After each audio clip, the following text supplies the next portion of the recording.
Hi, I'm Audrey Vanderhoff, and I would just like to say thank you for having the opportunity to be one of the March Rotary Students of the Month.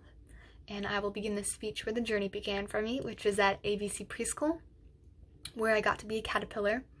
And then it was off to Yukon View as a dolphin, and then to Same Case as a tiger shark, to the middle school where at the time I believe we were the Cougars, and then Isaac Newton for 1 year before they combined the middle schools. So 8th grade year was like a big reunion for the class of 2020 because we were all the Cubs in 8th grade, and then we went up to high school together. These last 4 years I wouldn't trade for anything, especially because of the people and the experiences I've had the opportunity to take part in. And with that said, I just want to say another thing about the class of 2020 is we have such great relationships with the students behind us and the students ahead of us. I think a lot of students would agree that we found mentors and role models in the graduating classes ahead of us. For example, I don't think I would have played basketball if it wasn't for Megan Shones. She was my babysitter for a couple of years, and I started playing basketball in 3rd grade, and I played for 8 years after that. And in some of those experiences, I wouldn't trade. In fact, some of the high school students that graduated last year and 2 or 3 years ahead of that were coaches to me during summer camps for basketball.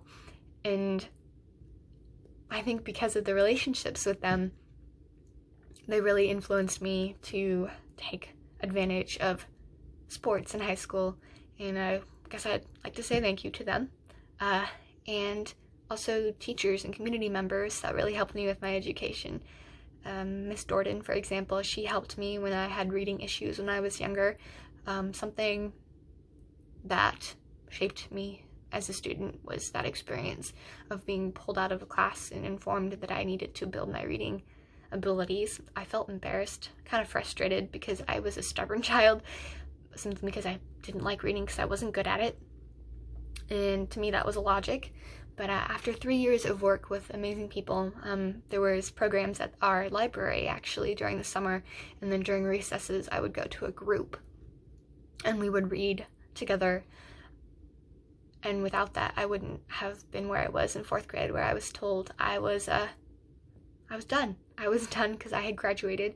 I was exceeding my reading levels, and I was right where I needed to be and above, which after that period of time was a great and a wonderful feeling, because I mean, no student wants to be told that they aren't necessarily smart enough to be in a class, or that they have a chance of maybe being held back because their brain, for example, for me, was not really connecting the words properly together, making those connections fast enough.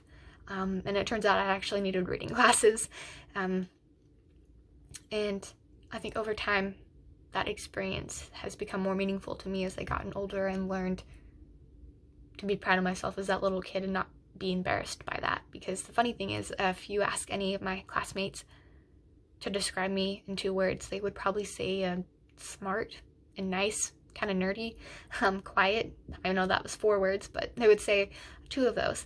And the truth is, I don't think I would be that without having that experience. I wouldn't be the quiet and shy person I am, knowing that I wasn't on the playground at recess because I was reading in a classroom because I wasn't a good reader. And I'm smart now because I learned I needed to work hard. I needed to put in effort to get there. And having those experiences when I was younger really influenced who I am as a learner.